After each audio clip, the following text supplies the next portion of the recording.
Imagine your mind as a crowded train station. Thoughts are trains pulling in and out, some sleek and calm, others noisy and chaotic. Negative thoughts are like trains with flashing lights and screeching brakes. They demand your attention. But here's the truth. You don't have to get on every train. You can stand on the platform, notice them come and go, and choose which ones to board. That's what detachment is all about. It's the ability to see your thoughts without being pulled into them, to let them pass without letting them define you. Most people don't know they have this choice. A negative thought shows up. I'm not good enough. I'll fail. This will never work. And immediately they're swept away. They ride that train until it takes them somewhere darker. But the mental flip that changes everything is realizing thoughts are events, not facts. They're stories the mind tells, not truths carved in stone. When you detach, you step back. You create space. And in that space, you find freedom. Science backs this up. Neuroscience shows that when you label a thought, when you literally say, I'm having the thought that I'm a failure, you reduce its emotional punch. This is called cognitive diffusion. It shifts you from being inside the thought to observing it.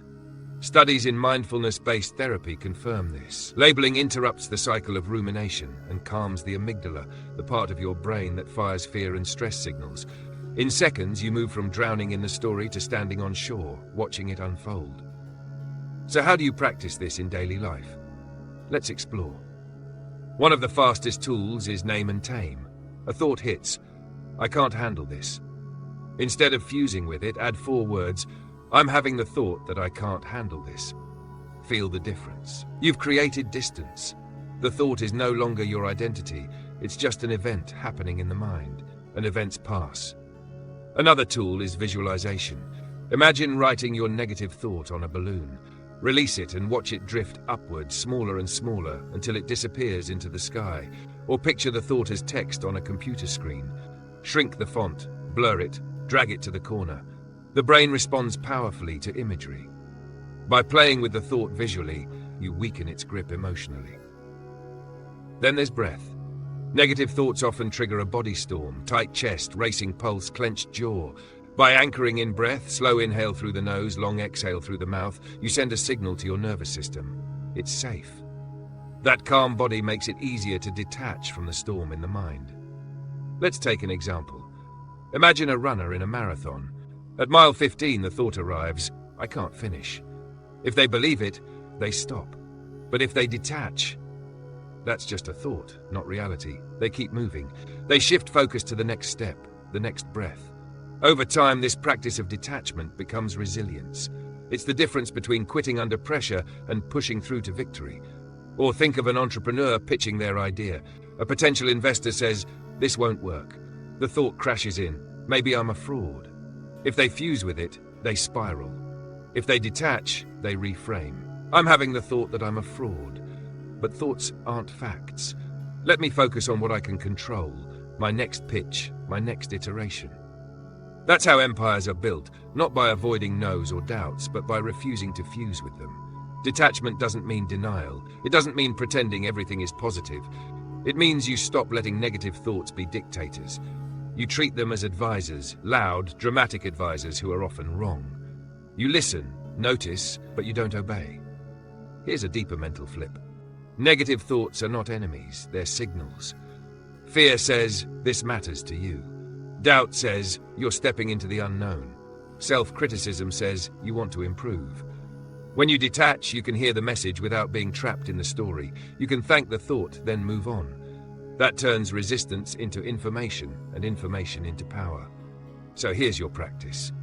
The next time a negative thought attacks, pause. Don't argue with it. Don't obey it. Instead, step 1, label it. I'm having the thought that. Step 2, visualize it. Balloon, stream, screen, whatever resonates. Step 3, breathe. In through the nose, out through the mouth, slow and steady. Step 4, refocus. What's the next small action you can take right now? That's the formula for detachment. Simple, fast, and powerful. Over time, it rewires your brain. You stop being yanked around by every mental storm. You become the observer, the thinker, the chooser. And that shift changes everything, from your mood to your confidence to your entire life trajectory. Imagine a negative thought flashing into your mind like lightning in a dark sky. You'll never make it. You always mess this up. They don't like you. Most people get struck and burned by these thoughts because they grab hold of them instantly. But what if in that moment you could step aside, let the lightning pass, and feel untouched? That's what mastering detachment does. It gives you seconds, not hours, not days, just seconds, to unhook from the thought and reclaim control. The key is understanding that detachment is a skill, not a gift. No one is born knowing how to separate from their thoughts. We're born fused with them. But you can train detachment just like a muscle. The more you practice, the faster you get. At first, it might take minutes to calm down after a spiral. With practice, you can shrink that to seconds. And that's when life changes, not because negative thoughts disappear, but because they lose their power over you. Here's one method, the thank you next approach. A thought arrives, I'm going to fail. Instead of wrestling, you say, thank you, mind, for trying to protect me. Then, next. The gratitude disarms the fear, and the word next shifts focus. You treat your mind like a well-meaning but dramatic friend. You hear them, but you don't let them drive. Another method, the spotlight flip. When a negative thought appears, visualize a bright spotlight shining on it. Then deliberately swing the spotlight onto something else. A positive memory, a goal, even the sensation of your breath. Your attention is the spotlight. Where you aim it determines what grows. By swinging it away from negativity, you teach your brain to focus on what strengthens you. But here's something most people miss. Detachment isn't about silence. You can't force your mind to stop producing negative thoughts.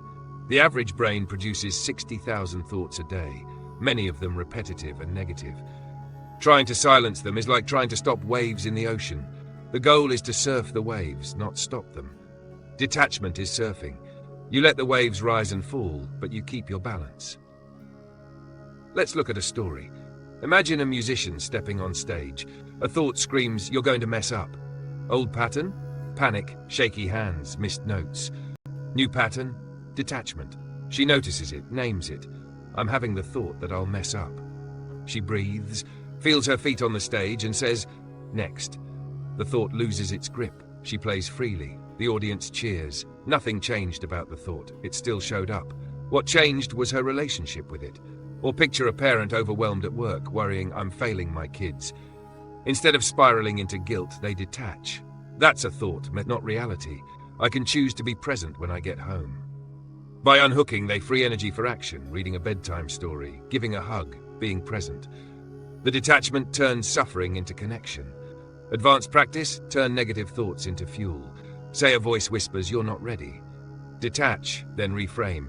That means I'm growing. The thought becomes evidence of progress. Doubt becomes proof of courage. This mental judo transforms the attack into energy. Over time, these flips build resilience. You stop fearing your mind. You stop running from thoughts. And when you stop running, you can start living. You can take risks, chase goals, and step into uncertainty, knowing that even if your mind screams no, you don't have to obey. So here's the daily challenge. When a negative thought strikes, do 3 steps. 1, label it. I'm having the thought that. 2, shift it. Spotlight something else or say thank you next. 3, act. Take one small step in the direction of your values. That action, however small, breaks the spell of the thought. Imagine living 6 months like this. Negative thoughts still come, but they no longer own you. You no longer waste hours replaying them. You move faster, lighter, freer. People notice you're calm. Opportunities open because you act while others hesitate. You've mastered the art of detachment, and with it, the art of freedom.